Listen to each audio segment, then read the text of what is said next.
going on, everybody? It is Geoff Grammer, and I am joined by Sean Reider. Aggie Lobo football game tonight. We'll get right to it. Rio Grande rivalry down in Las Cruces.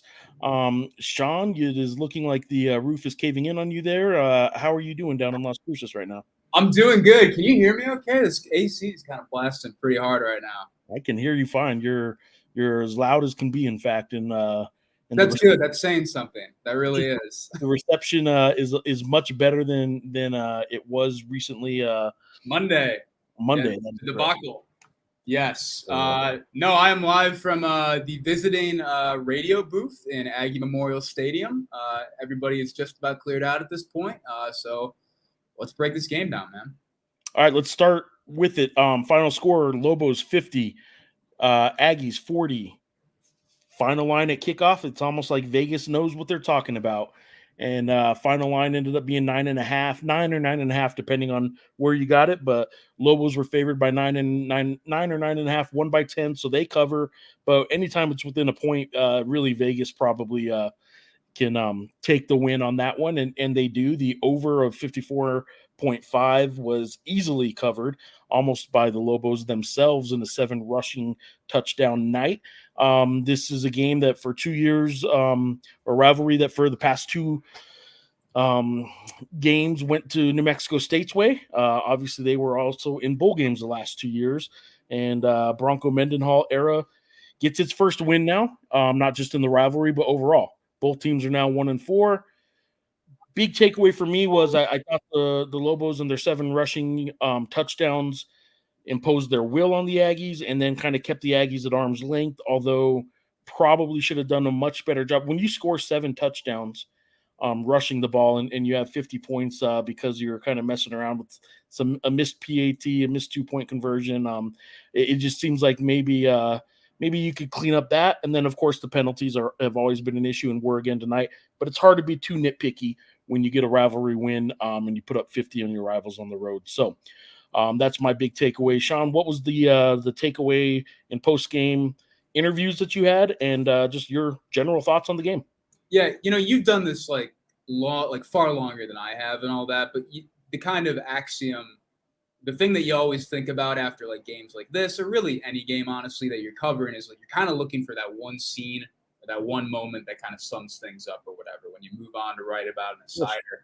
And I found myself just like watching like all the UNM players are kind of coming through the gate, and there's just Mendenhall up in front, just handshaking and hugging every single one of the guys, doing all that and everything.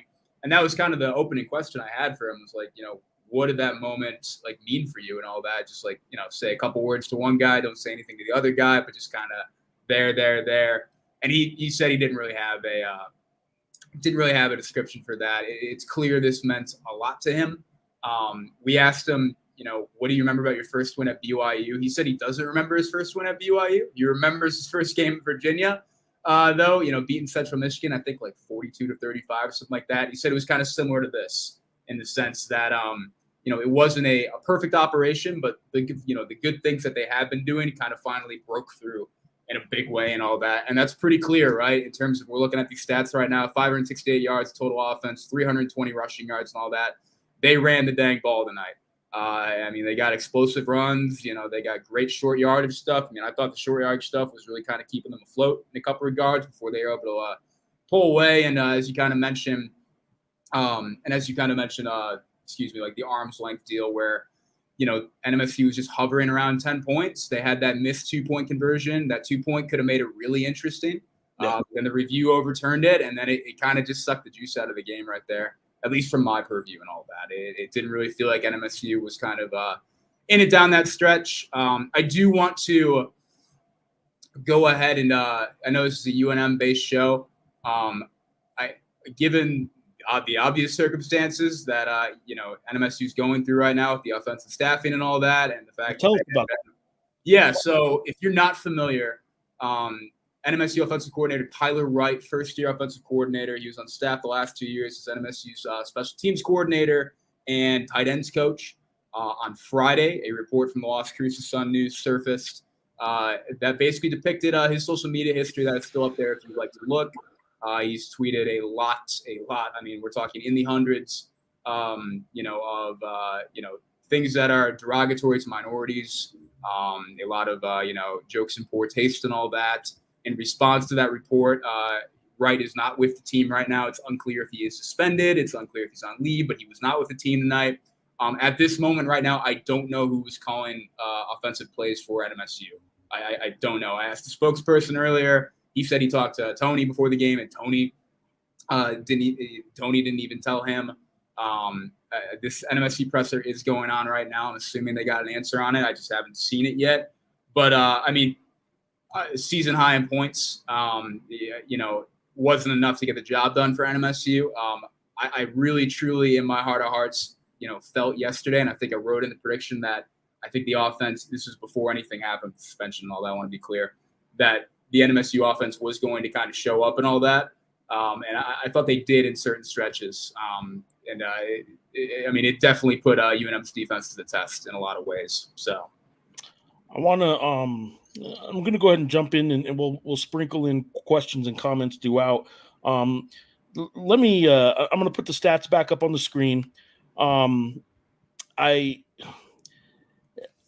Before the game, I kind of put my preview out on X, and it basically said, the key matchup for me was UNM's bad defense against NMSU's really bad offense. And I did a little, I wouldn't say tongue in cheek. I'm not kidding. The stats show that that's the case. I didn't think it would really play out quite that well. But it really did to me. I don't think that UNM's defense was particularly good again. And I do think that NMSU's offense for the first time this year was able to move the ball quite a bit. But I can't tell how much of that was UNM and how much of that was they were due.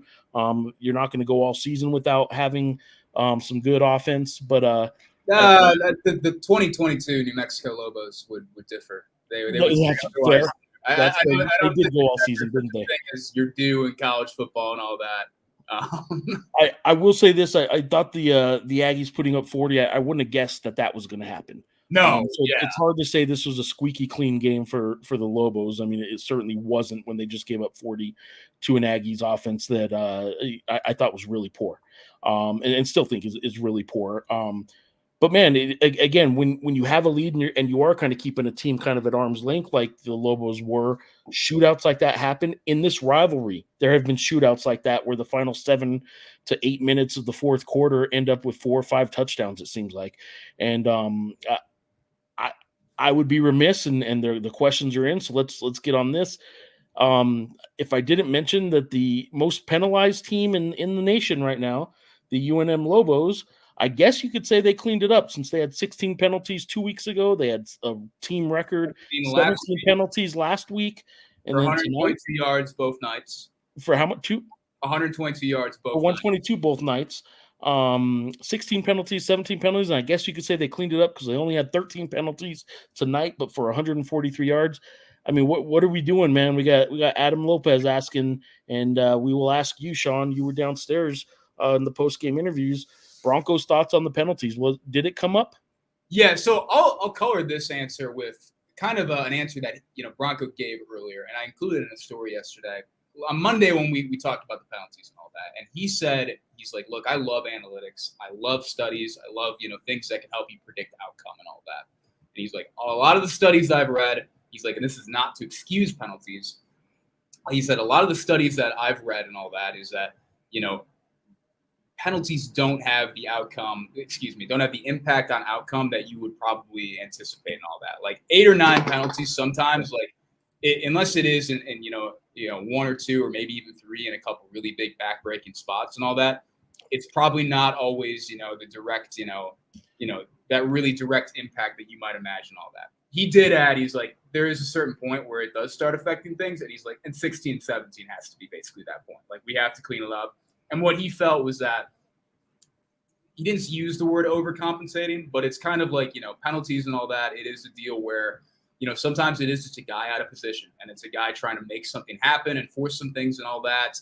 And he felt that there was kind of a lack of competitive composure, to use that kind of term there, in terms of, guys just getting outside their assignment. Well, and along those lines, let me scroll through this real quick. Well, let me see what he said tonight. Yeah.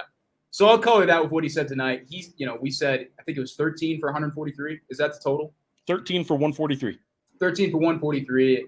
Kind of threw that number at him, and he said, I really didn't think it was that much.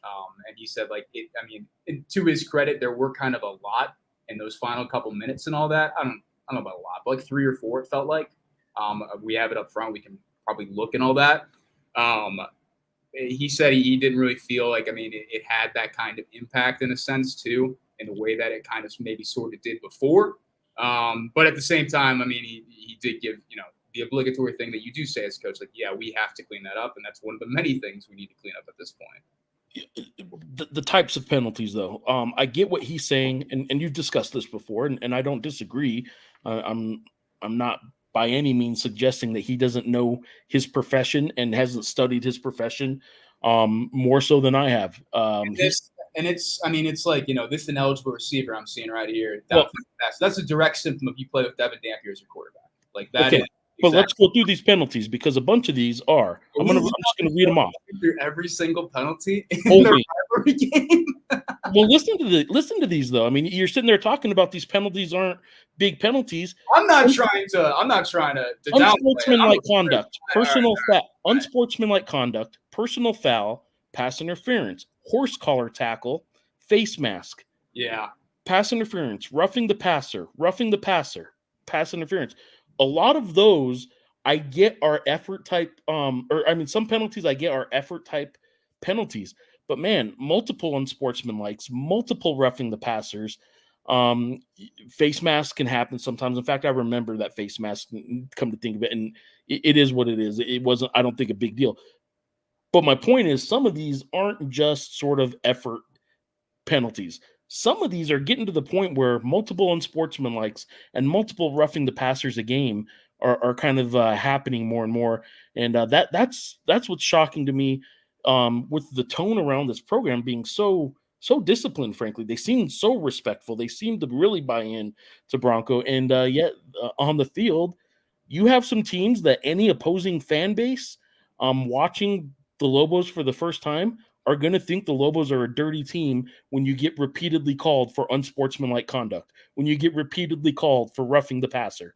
And that's what happened tonight. I will say one penalty that I was fascinated by was the tip ball by Marucci. And the tip ball, and then I don't remember who it went to, and then Santino Marucci, you had that targeting review there, and is the quarterback going to be out for targeting? It sure looked like targeting. I don't know if the tip ball changes targeting. I know you can hit the tip ball, you can hit whoever you want. So that wasn't the issue. But all I know is that it sure looked like targeting. The conversation in the press box was that looks like targeting, but a quarterback is not going to get thrown out of targeting. And then a member of one of the school's delegations said, "Well, one time I saw an NAU quarterback get ejected for targeting, and then the review, and then it happened, and then we moved on after that." So, all right. Let's get to a couple of these other questions. Let me get these penalties off the Adam, screen. I hope I answered your question as well we can, besides Geoff and I arguing. So let me get a couple of these other questions and comments up here. Fredo's in. Fredo of former UNM SID fame. Is there anything the Lobos defense can hang its hat on through 5 games? Look, they won a rivalry game. I want people to know, we've seen this coming for a while. They've been playing well. But it's been the offense. This comment is not, out of left field. It's hard to know exactly. They did have some injuries. Maybe you could update on some of the players that didn't suit up tonight. But it's a good question, man. What does this defense hang its hat on right now? So what can they not hang their hat on right now? It's not pressuring quarterbacks. They had one they had one sack tonight, I believe. It was Jaden Wilson getting up on Marucci. They had 2. Who was the second? Lot going on. It's not pressuring the quarterback. They haven't been super consistent in bringing pressure, and they haven't been super disruptive with it. They had 2 half sacks. It looks like Murphy and Harris were each credited with a half a sack. Okay. I don't recall that, though. Well, then does Wilson not have a sack? Yes, Wilson had one. Oh, excuse me. There we go. Okay. So it's not pressuring the quarterback. It's not quite run defense at this point either. Tonight kind of was we'll pull up the total stats. I don't even have the number off the top of my head. What are we looking at? What did you need? Yeah, I mean, 285 rushing yards isn't ridiculous by any stretch of the imagination, but it was kind of when it was, I mean, really when you're playing a quarterback that, this is no offense to Marucci, I thought he actually did a couple nice things tonight. He did miss some throws and all that. But at the same time, I mean, like, the kind of key for New Mexico State was you have to, to defend them was you have to stop the run pretty clearly, right? I mean, they got talented backs, McGowan. I think, honestly, I mean, if they get consistency there, I think McGowan can be really good. I liked what I saw to Mike Washington tonight, too. And then you had that McMillan, obviously the 84-yard gainer up the sideline for that TD. I don't think it's quite run defense at this point. Now, I will say they were down Tyler Drake tonight, and they were down Devin Brand-Epps. Gabe Lopez was also down. And just to kind of put this out there, too, I know some people were kind of asking before when I tweeted out that Gabe Lopez was going to be playing, was that a disciplinary thing related to the punch he threw at the end of the last game? Broncos said that was just an injury, apparently. He didn't say what the injury was, but he said that was an injury. And one of the things he kind of said as a whole is that, this defense is hanging on by a thread in terms of, how many healthy and available guys and playable guys that they kind of have right now. This bye week is kind of huge and all that in that regard. Fredo, I just say, I mean, it feels like you're taking in terms of hanging its hat, it feels like they're kind of taking a half step forward each week, not a full step. It's right. I felt like they took kind of a half step forward against Auburn a little bit, even though the final score, not a good indicator though. They took kind of a half step forward against Fresno State. They actually limited big plays, and Fresno State have been connected on a lot of downfield passes to kind of light up opponents and all that. They did that to New Mexico State, and I think it's a pretty good New Mexico State secondary as well. And I think they kind of took a little bit of a half step forward as well in that regard too.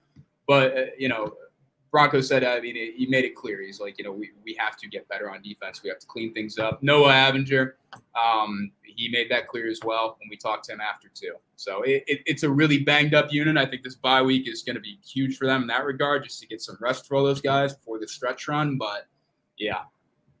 Fredo, I hope that answered your question as well too. I'm going to go through this one quick because I don't think it needs a whole lot of time, but didn't need it tonight. But do you think future UNM head football coaches need a $100,000 penalty in their annual salary if they don't beat the NMSU Aggies in that year's game? No, I do not. I do think that as depending on what they're making for the base salary, right? I mean, $100K isn't that. The base salary is $400K, and you're talking a quarter of their salary. Do they get a Robert? Do they get a bonus if they beat MSU? Is that in there? Coaches at UNM get fired if they don't ever beat the Aggies. So enough of a penalty, probably. Yeah, that's probably enough of a penalty. History shows that they win 2 out of the 3, basically 2/3 of the series history is probably 2 out of every 3 that go to the Lobos. That's probably still going to continue as long as the budgets are what they are, all that good stuff. I'm going to go on to this. We've been actually, after a rivalry win for the Lobos, a little bit harping on the bad things. Go ahead. Go a timeout before we get positive here.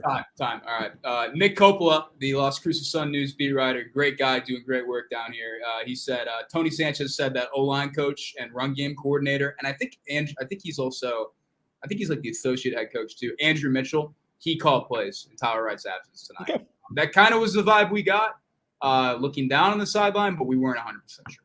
Well, good for him because he did a good job. I actually do think the offense looked good tonight for the Aggies. Some positive comments here on the Lobos. Of course, we got old standby, the 6 a.m., 5 a.m. show up at the tailgate for home games before anybody is even waking up. Mr. Red Sombrero here. Listen, as a long-suffering Lobos football fan, today was very cathartic. I'm telling you, it says the Lobos can go on a runner. Well, he's got a second message. He's got a follow-up. He does. Oh, okay, he does. I'm sorry. I was going to go to the next one, which is similar, but you're right. His follow-up is go on a run here. Or it's the beer talking. Regardless, tailgate starts at 6 a.m. on the 12th. I already got there, and I hadn't even seen that comment yet. But yes, the tailgate does start at 6 a.m. on October 12th. Then you will find the tailgate with the dead skeleton in the chair We'll welcome you there. Look, it was cathartic because I do think the Lobos needed this in a lot of ways, and the fan base needed it in a lot of ways. Along those lines, I'm going to throw this comment up there before we kind of start talking about the bye week and what can come next. But then I want to get into some specifics about this game too still. Not just all big picture stuff, but looks like now the New Mexico Lobos can get the ball rolling on a couple of wins. Coming week is a bye with the rest for the players. Then we have Air Force at home in Albuquerque. That is correct. That pretty much sets up the what we need. Final on that game yet? Well, yeah, Wyoming won, and it was by touchdowns. Let's see, 31-19. It was by 12. 31-19. I'm going to pull up the stats real quick here. It looks like Air Force rushed for 205 yards, but Wyoming rushed for 173 and threw for 188. How many carries for Air Force? 46 carries, 205 yards, average of 4.5. So Air Force, for those that don't know, not having their best year so far. Lobos, toughest part of the schedule. We've talked about it on this show, on the Monday shows that we do. The toughest stretch of their schedule was probably those first 4 games. That's not to say they don't have a couple really tough games still to come, but the toughest stretch of the season is already behind the Lobos. The most winnable, manageable potential, I guess, for opportunity kind of stretch started tonight, and they're 1-0 in that stretch.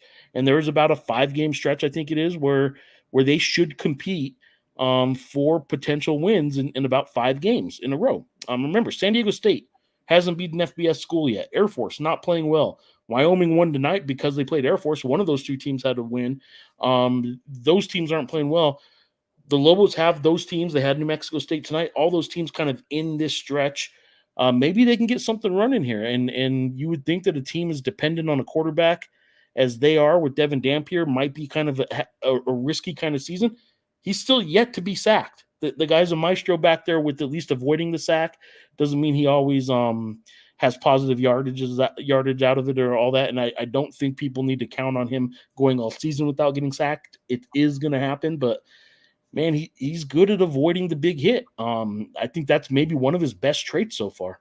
And on the note of him not getting sacked, let me just pull it up to make sure I got this correct. This was a shuffled offensive line tonight too. UNM has not. They've not had their full strength kind of preseason projected starting offensive line yet. A lot of that is not a lot of it. All of it is because Juwan Singletary, who was kind of the starting center in fall camp and spring ball and all that, he has been out with an undisclosed injury for a while. He hasn't been practicing, not for a while, since the start of the season. And tonight, the offensive line after Wallace Unamba, usual right tackle in this kind of over the last couple games. After he suffered an undisclosed injury, the offensive line tonight was Lawan Owens, left tackle, left guard Baraka Beckett, center Malik Alaim, Richard Pierce, right guard, and then Mackenzie Agnello, right tackle. Agnello had been the center for every other game this season. That, still haven't given up a sack with all the offensive line shuffling, with all that kind of going on. It does seem, I know Devin's, exceedingly mobile.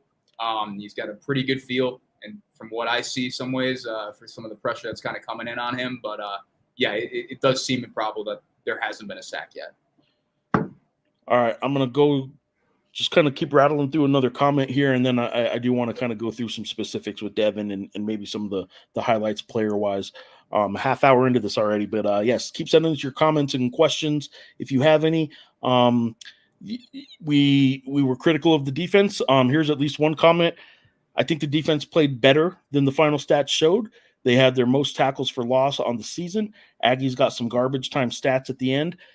They also got an 85 or 84 yard, big play touchdown in the first quarter. They also extended some drives. I got to go back and look at that TD. Mendenhall said he's like, it's the exact same thing basically as like that 92, 93 yard Montana State and all that. Who's that, Jones or whatever, that running back? Yeah, they just got the edge. I mean, they got the edge, and he said it was 2 guys just not doing their job, and that's that though. And that's fair. The tackles for loss is fair. We were talking about they can't hang their hat on pressure. They were getting not a whole lot of quarterback pressures, but they were in the backfield on some running plays. I want to say there was back-to-back tackle for losses in the first half that ended one drive, I remember. Yep. So, they did have their moments, and that's fair. That is fair.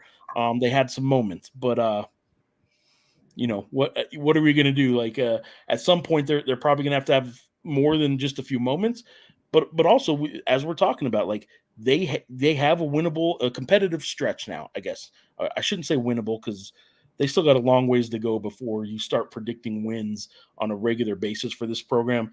But Air Force in 2 weeks, and I guess if you want your bye anywhere in the season, one of their 3 buys this season, which is weird. But if you want to buy before anybody, it's Air Force, right? You want to prepare for that triple option. You want to prepare for what the Falcons are going to do. But look, it comes at a good time, I suppose. Yeah, I think I'll go back to G-Wade. I'll kind of go back to what I said in terms of answering Fredo's question and all that too. Like, I think you're right in the sense that like probably played better than what the final stats showed and all that too. But at the same time as well, I mean, like it is just kind of a half step here and a half step there. And I think you want that to see that consistent improvement, all that consistent. But I don't know. It feels a long way from being a cohesive product, and a lot of that too is, I mean, they're really not healthy on the defensive side of the ball at this point too. And I don't want to use injuries as an excuse or tout that out there and be excused in any sense. But at the same time, I mean, like they are pretty clearly banged up at this point. Next 5 Lobo opponents, as we've been kind of alluding to, 6-15 record. Some of those wins too. Today one of those wins was because 2 of them played each other. Again, San Diego State had an FCS win. They've not beaten an FBS team. So yeah, it's a competitive stretch or potentially competitive stretch for the Lobos. Well, how much is so? Well, I mean, yeah, okay. Next 5. Excuse me. Never mind. Yeah, next 5. So I will say this though. Let's pull up Jeff Matthews' comment here. Jeff Matthews, a radio broadcaster down in Las Cruces area himself. So the Lobos were really good. Hold on a second here. My screen messed up there. The Lobos were really good on offense on third down tonight. It felt like to me.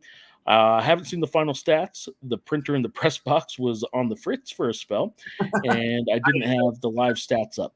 But it felt like a big deal. Jeff, the third down stats. Yeah, pull this up because at one point they were like 1 for 6 or 1 for 7. But then they started extending drives here. I'm pulling it up right here.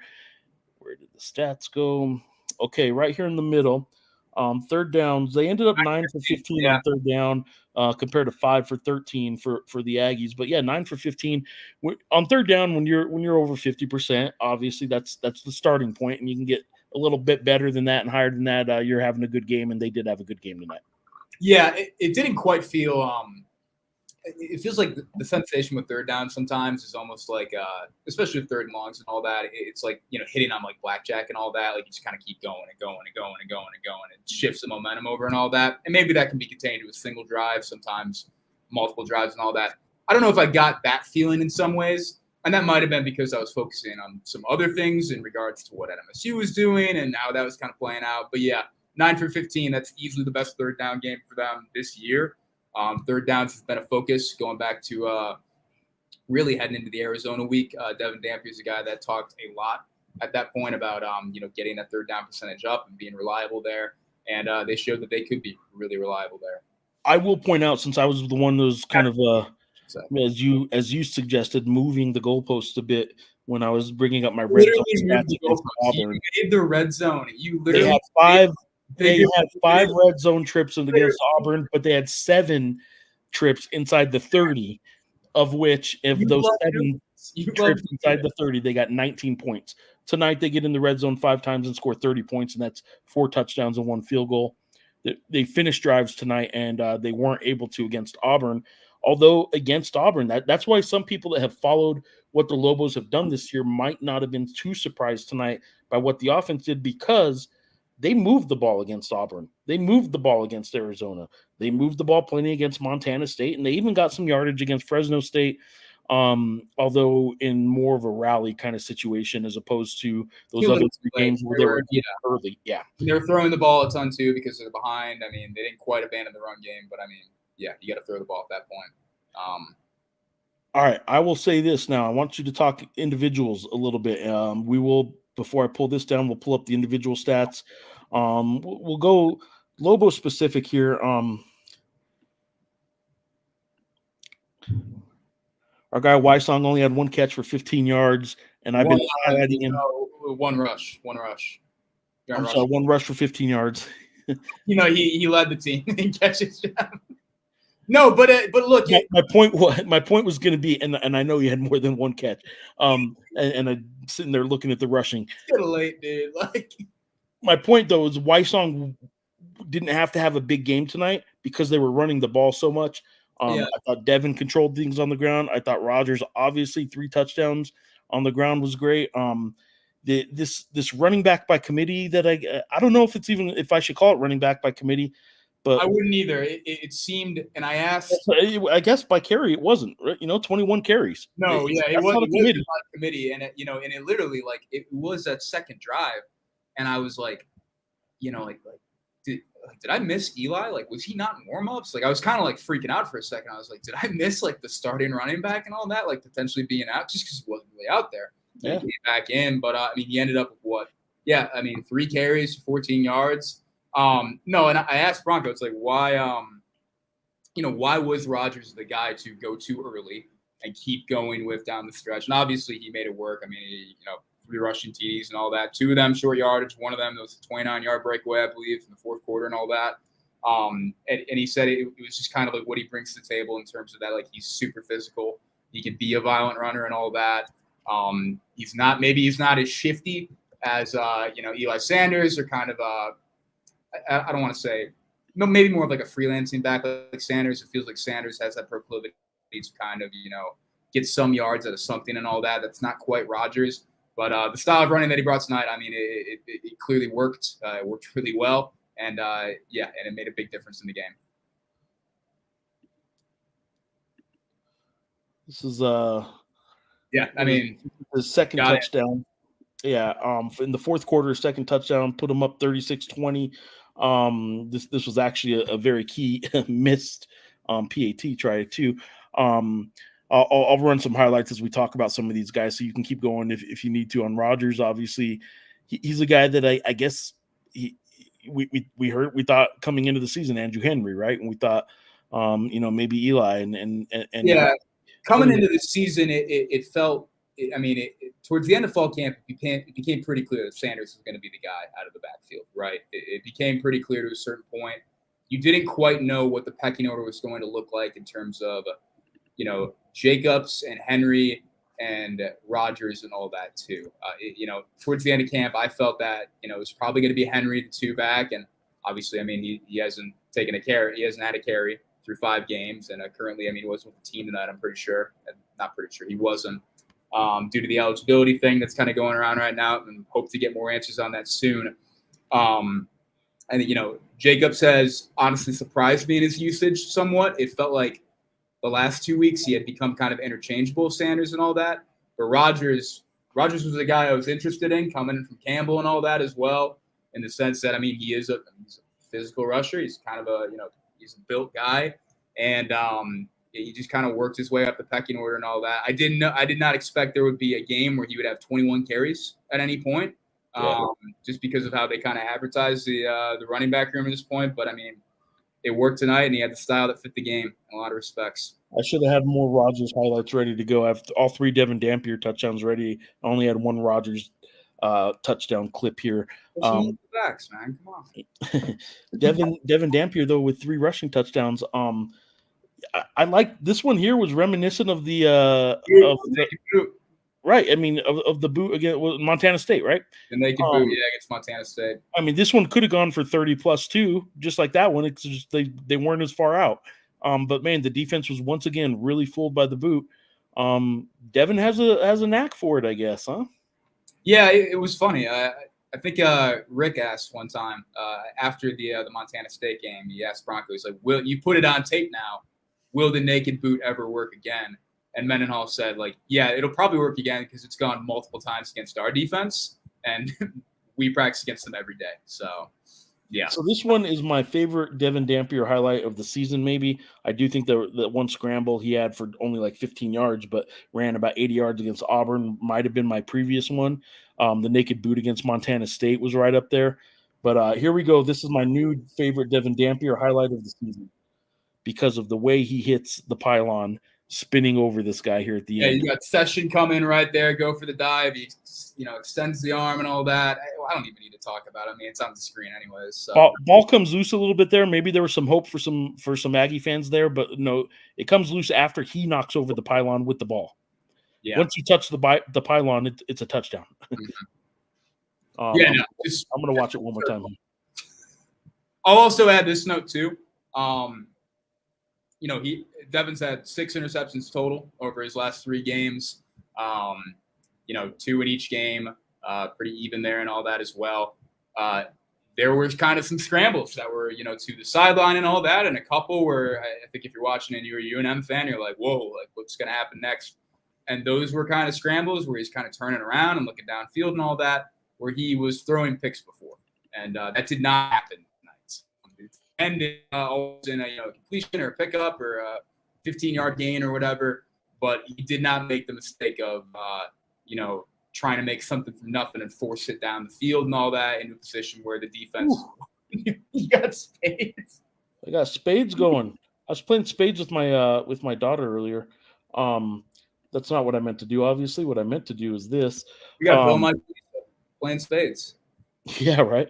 I was gonna. He also threw for 248, which is pretty good too, right? Like, yeah. Let me get my spade screen off here, and I'll get you guys back these highlights. But the question there: if you have any quarterback in the Mountain West, you taking anybody over Devin right now? It's a good question. And it's crazy because it's fair. He's a 1-4. He's a quarterback of a 1-4 team. He's a sophomore who's only started 6 games, and it's a fair question right now. If Devin's the quarterback you take right now, right? Yeah, I mean, I still like Keene a lot. I really do. I know today wasn't great for Fresno State, but he got hurt. I mean, when he is, in a rhythm, I mean, he is. It's something to watch, man. I mean, I think about that New Mexico performance, the New Mexico Bowl performance, a lot. I mean, he just decimated a not bad New Mexico State defense. I mean, he made them look silly, just shredded them. He kind of got into a similar rhythm last week against UNM as well. I still like Keene. I don't know if I don't think I'd put Brown at San Jose State over Dampier at this point. I really wouldn't, although he's got a good statistical case for it. But he's been good. That's not a knock on him. Man, this is a great question, G Wade. Man, who am I not thinking of? I think I would take Dampier over Madsen with Boise. Would you take him over Matt Sluka? Sluka was worth $100K, man. Sluka was. What was he? Sluka, I don't think he was. By the way, big week for Campbell transfers in the Mountain West. Nakari Rogers, Campbell transfer, 21 carries for 122 yards and 3 touchdowns, and that UNLV quarterback. The full name is escaping me right now, and I kind of think if I tried right now, I'd mispronounce it. But he is also a Campbell transfer as well. He played with Nakari. Nakari said he was very happy to see the performance that he had today. We get this question pretty much every week. Anytime Devin Dampier does something good. I mean, the fair answer is this: like, how would we know? How would we know? Let's get to that. We'll cross that bridge when we get there, right? Yeah, I mean, I will say this: one of the best Group of 5 NIL programs in the whole country is New Mexico, and it is very basketball heavy right now. Yeah. It leans basketball. It is certainly has the appetite and the willingness, as much as fans donate and businesses donate with the intent to go towards football. It is very open. I can tell you, Kurt Roth wants this to work for football.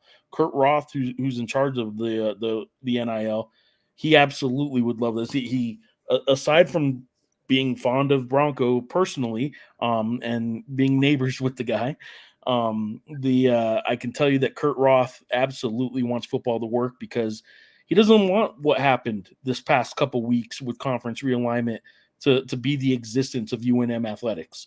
He wants football to get right, and he wants NIL to be a big part of that. There is an expectation of how that happens, though, and it comes with NIL money. So I will say this to answer your question: does Dampier come back next year? Again, we have no idea. He can do whatever he wants in this modern world of college athletics and the transfer portal and NIL world, and certainly has the right, and he's certainly playing his way to give himself some great opportunities. But the best thing that people can do is if they want to donate to the NIL, go for it. And if you don't, that's fine. I don't tell anybody how to spend their money. I don't have much of it myself, so it's not like I've never given a penny to NIL and probably won't. I'm just in a different position. If you're a fan, though, you better start getting on board with NIL, because that is not only the future, it's the present. I think you said it better than I possibly could. I do want to go to this with Medford. I mean, only 2 catches, but I mean, 2 catches for 91 yards. Pretty loud catches.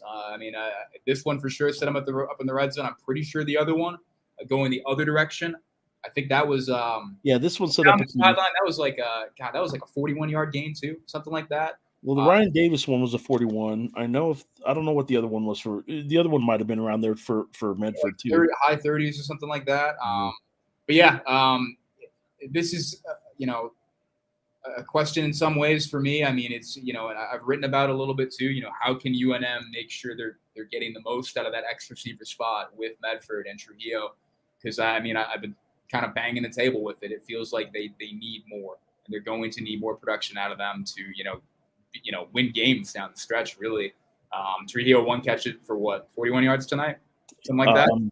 Not only did he have 1 catch for 41 yards, I can show you that one because I happened to see one. I did pull up the but yeah, it feels like you're waiting for one or the other at this point, really, to truly emerge and kind of have that breakout game. And I don't know, things happen in the flow of the game in terms of targeting receivers and all that. I'm really curious to see Weislong's targets for tonight as well. I mean, I thought NMSU did a pretty good job on him. At the same time, he caught balls, made an impact. So, yeah, there we go. This is the 41-yard to Trujillo.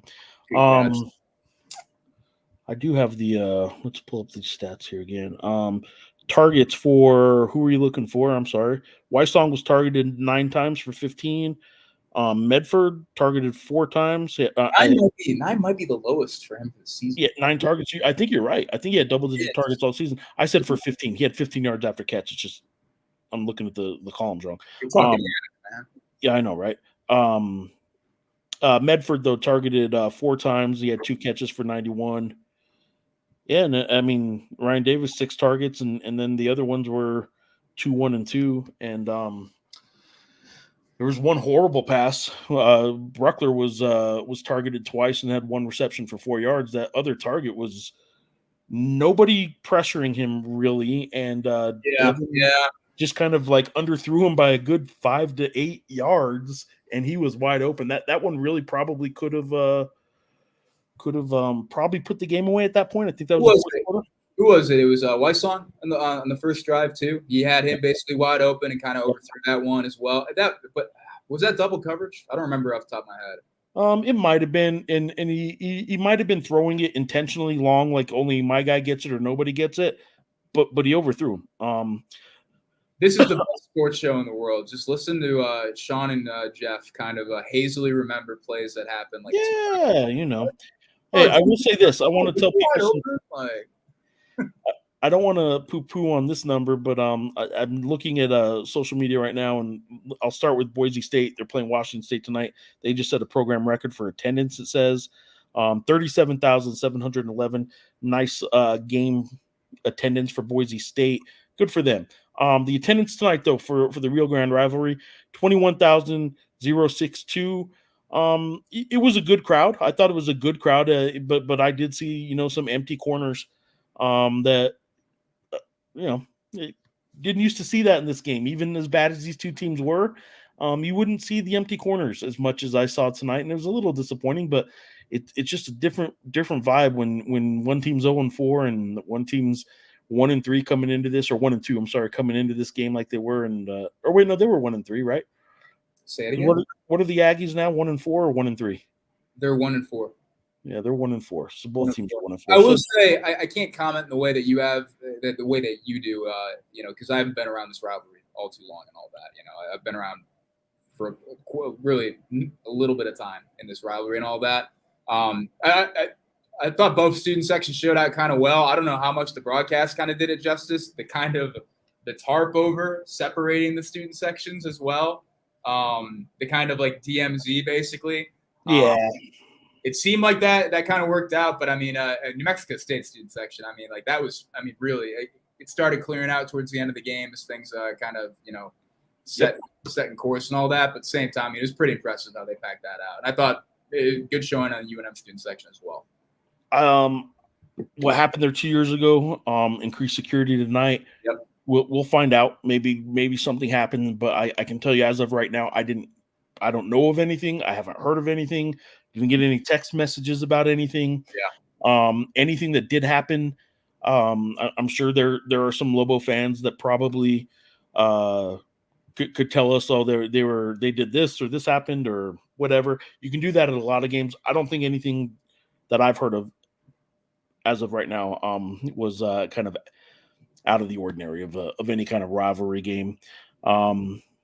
G Wade is saying yes, keep the deep shots to Medford and Chio. I'll tell you what, man, Devin has a good deep ball. Like he actually has a pretty solid deep ball.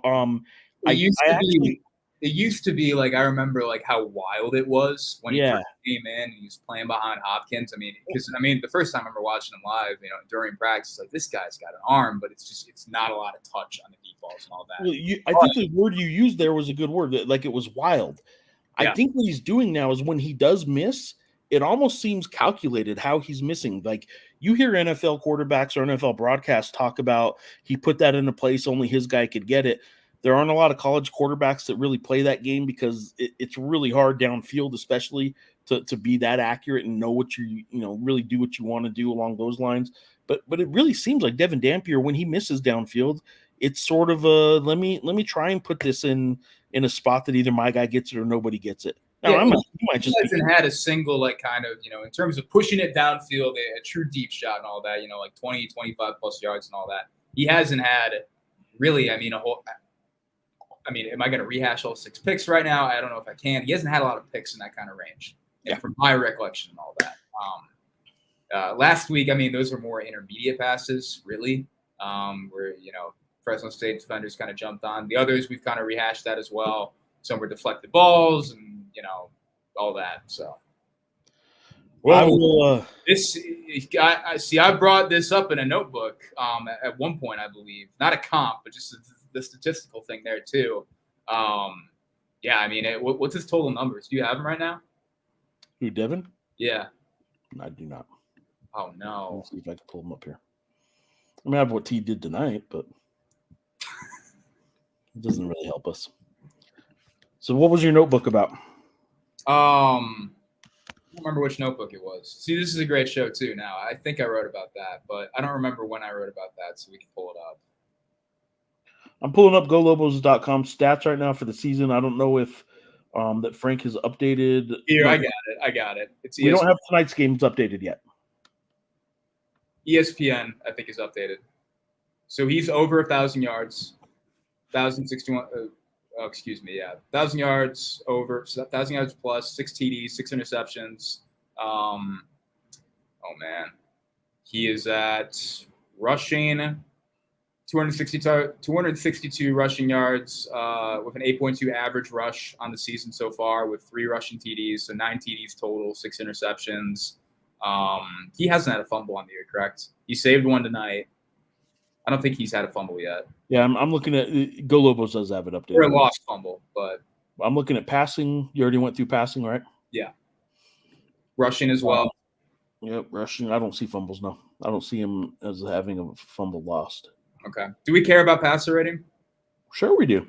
117.5 passer rating, and then a completion percentage of 58.8%. 97 for 165 passing. Not bad. He's doing all right. It's a lot better than what it's been recently at New Mexico. Okay. As we start to wind this down, what's just like I normally do, let me ask you your favorite question. Was anything said in the post game about injuries? It was a really pleasant surprise. They got the win, and I don't know if the moment kind of washed over Bronco and all that, but like I didn't even have to ask about injuries to start. He said this guy was out, and Devin Brand Epps was out. Like the full list. Gabe Lopez was out. Bobby Arnold was out. Wallace Unamba was out. Devin Brand Epps was out. I think I'm missing one as well. Garrison Walker got injured that first drive, I believe. Garrison Walker was out. That's kind of a big deal there too, with the defensive tackle depth as well. Obviously, Tavian. There's Tavian Combs. He didn't play tonight. He hasn't played this season and all that. We still don't have a real timeline on when he might return and the like. I think Hunter Hamker is out as well, is injured too. Well, I'll say this. I suppose, I mean, anybody who's played all 5 games, they can't do this, but a bye week and anybody who's missed a game, it's probably worth the question over the bye week. Like, is anybody thinking about redshirting? Not so that wasn't a question I asked tonight, but that was a question I have that will probably be my first. Now, anybody who's played all 5 games, for people that don't know, can't redshirt. Yep. In FBS football now, though, you can play up to 4 games in a season and still redshirt. Anyway, it is what it is. And that's where we're at. This is worth pointing out too. Yeah, because it was a key touchdown drive that early in the game, and it was that 3rd and 20, and it was the Medford. It was Medford back shoulder. That's right. Yep. Again, if that's an off throw and it just looked like he was intentionally doing it, good for him. If he was really doing that, if Devin's really going back shoulder like that, he's doing some things downfield that are pretty impressive for a sophomore quarterback. So good for him. I think one more just popped up and now I can't find it here. These comments are popping up and not in order, and that's frustrating. Anyway, all right. What's next? Bye week, obviously. You get some time off. I'm gonna, just load up on some Lobo basketball. I'm sure Coach Patino will absolutely love me writing about him as much as I can over the bye week for football. And asking him about preseason polls and conference realignment. He loves that stuff.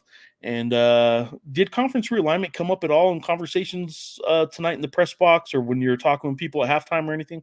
Oh, in the press box. Let me ask you this. How many people asked you think the Mountain West is going to take New Mexico State? Not one person. Not one person. Interesting. I get asked a lot, man. Not one and I don't know the answer. In that regard. And no, not one person. I did discuss it with a couple other reporters, but it was more of you're standing on the sideline, something like that, and you're watching warm-ups and you're just chatting and all that. So it was not a major talking point. No, that Texas State report did leak. Not leak, but it was reported that Texas State is being targeted. They have an offer. Correct? There's an offer. I've been told that the Northern Illinois is certainly progressing as a possible football only. That Northern Illinois is a possibility, not just an exploration at this point, but maybe leaning towards it. Leaning, whatever the hell that means, right? I mean, yeah, and that is. I mean, really between Toledo and Northern Illinois. I mean, those are the 2 most successful MAC programs over the last 15 years, maybe 20.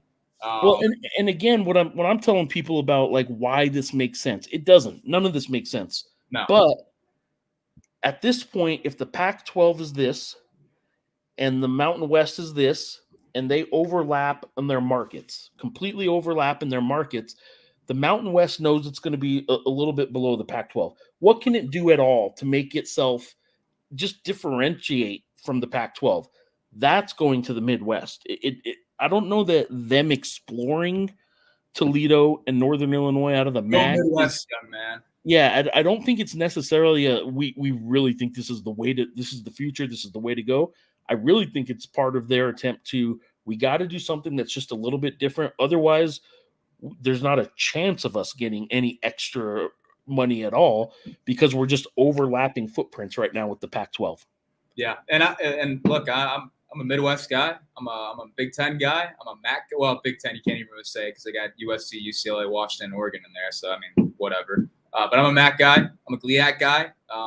So it's, for me personally, I'm thinking about maybe a road game covering the Lobos playing at the Glass Bowl in Toledo. That's music to my ears. That music to my ears, man. So.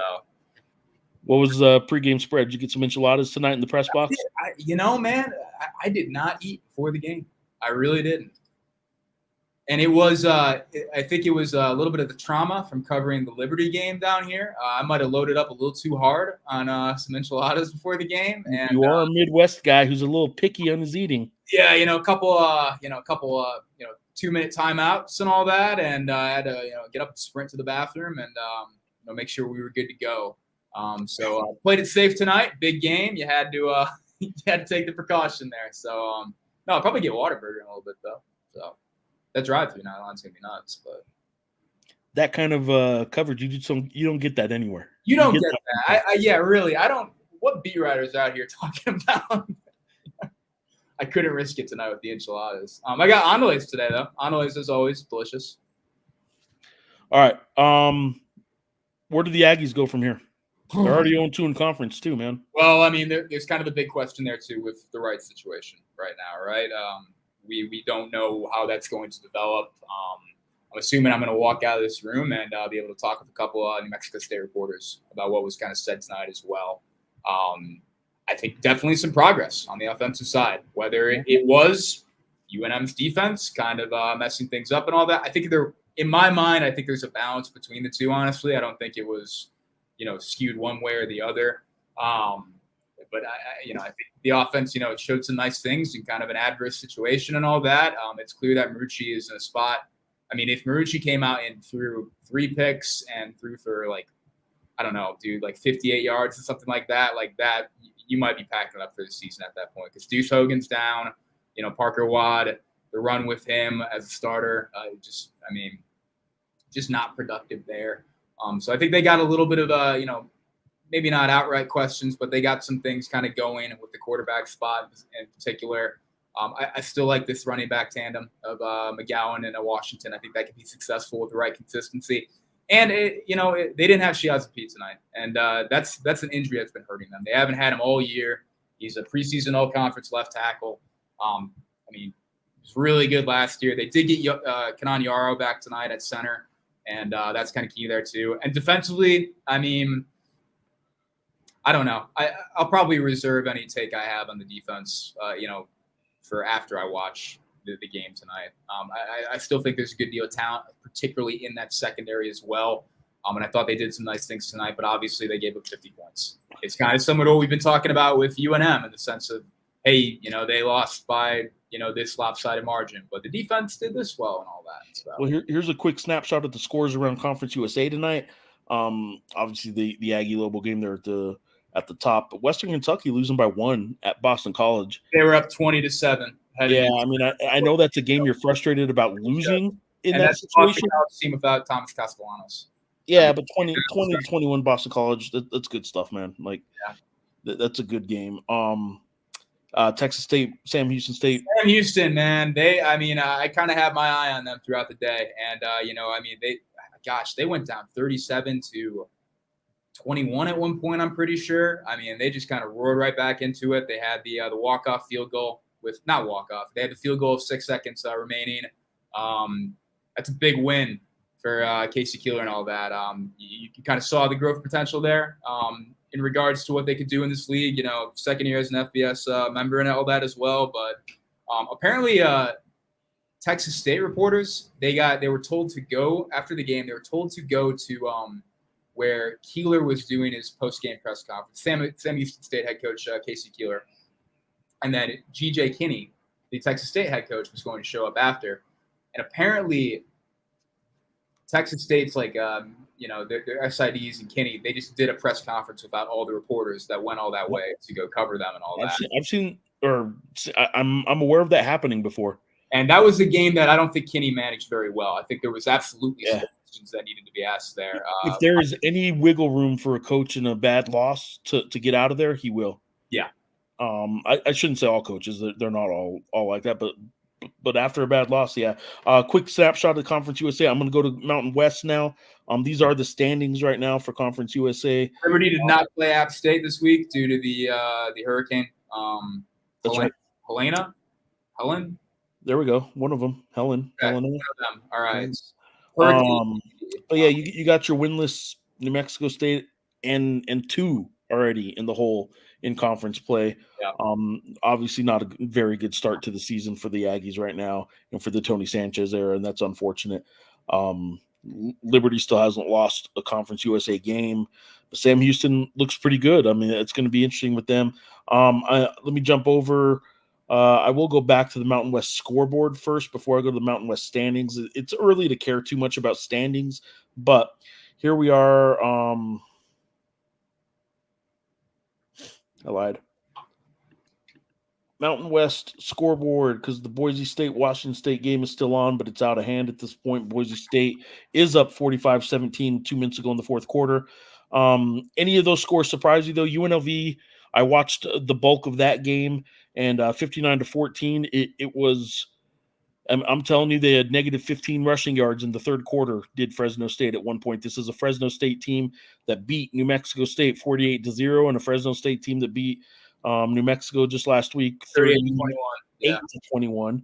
And in the third quarter today against the UNLV defense, that I'm telling you, I think this UNLV defense can keep them in the championship run all season in this league, and that includes with Boise State obviously is the one you got to put them up against in this league right now, and Ashton Genty against that UNLV defense is going to be fun. It's going to be fun. That's going to be phenomenal. That's a marquee game, and I think both teams probably ranked at that point as well when they do play. I don't know when they play.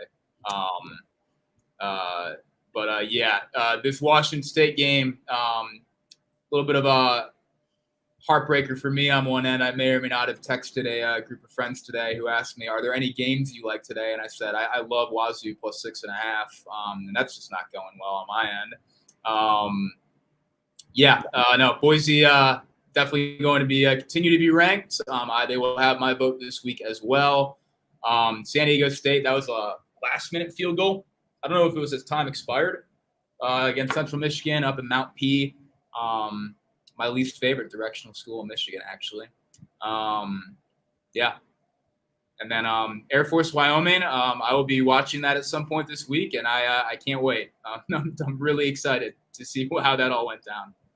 Well, as we look at the Mountain West standings right now, conference standings are what primarily matter, but Boise State you can count as 1-0 if you want and put them at the top of this list if you'd like. I guess because they have an overall loss, they'll probably be under UNLV. But regardless, at this point, I really think this is a UNLV and Boise State league.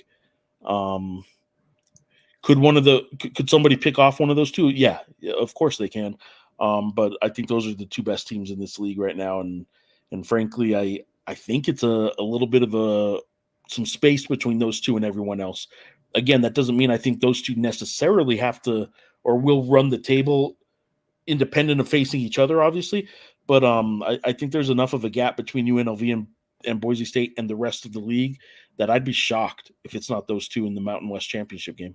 I'd be shocked as well. I mean, it would take I don't want to say a full-on turnaround from Fresno and all that, but I mean, it would take they really got to be good here on out to make that happen. I still think they can be good. I still think they're not quite in that UNLV Boise stratosphere at this point, in the way that I was thinking of them before. But I think they're rung right below, maybe in a tier of their own. And the rest, it's it's pretty skinny. San Jose State is capable, I suppose. They got an outstanding receiver, outstanding quarterback. Mm-hmm. So they're capable, but I'm not going to predict them to be in the race. But UNLV and Boise State, one of them is going to have a loss after they play each other, right?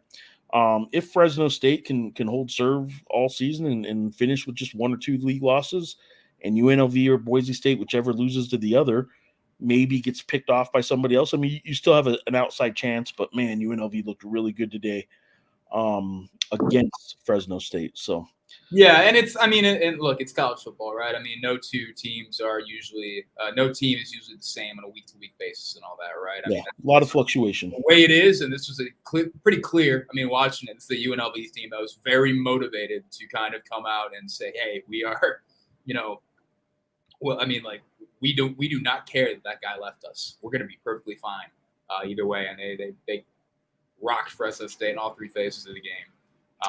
CSU, I mean, they were idle this week. I still don't know about them. Yeah. They didn't look very good in their win against UTEP to me, and UTEP's will win this team. Conference USA bottom of the standings. Nevada, Nevada, I mean, Choate's got things rolling there, but at the same time, I mean, it's, are they going to be they played 13 games this year, so they got to win 7 games to get to a bowl. San Diego State, I mean, that's a slow-going process right now. Utah State, I mean, that was an ugly loss last week to Temple. We covered that. Air Force, I mean, it has been pretty.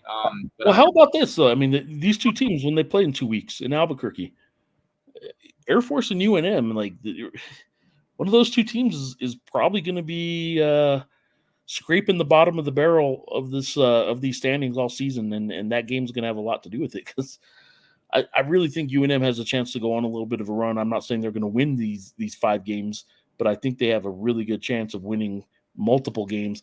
Again, Vegas is over under that opened at 1.5 and then bumped up to 2.5. Yeah. If the Lobos get to 3, they win the over. They got 1 today. I think they're going to get 2 more before the season's over, and I think it'll probably be in the next 4 or 5 games. So, all right, let's wrap this up. Let's put a bow on it. What do you want to sign off with about tonight's game, about the rivalry, either team, and the week ahead? I'll just say, look, I mean, like I mentioned before, like I'm a Midwest guy, and like I grew up around different rivalries, but it is my first rivalry game in Cruces and all that. I thought it was a good vibe around the stadium, around the tailgate and all that. I mean, it really, I mean, I've been down here for a good chunk of games and all that. And this is not me saying that New Mexico State fans didn't show up and all that. They went 10-5 last year. I was there for a lot of games. They definitely showed up during the stretches. But at the same time, I mean, there was a lot of people tailgating. And it was cool to see. It was cool to walk through and all that, the gravel lot and all that as well.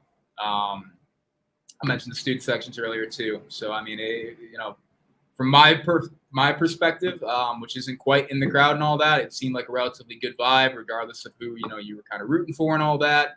And it's I think a lot of people have said this, but to me, it's a pretty underrated rivalry in a lot of respects. So I will add this: tonight was the last call of Jack Nixon for Aggie Lobo football. Anyway, he will have a basketball game that he covers in Albuquerque, rivalry basketball game, and he's covering basketball on radio for the Aggies through March, through the end of the season.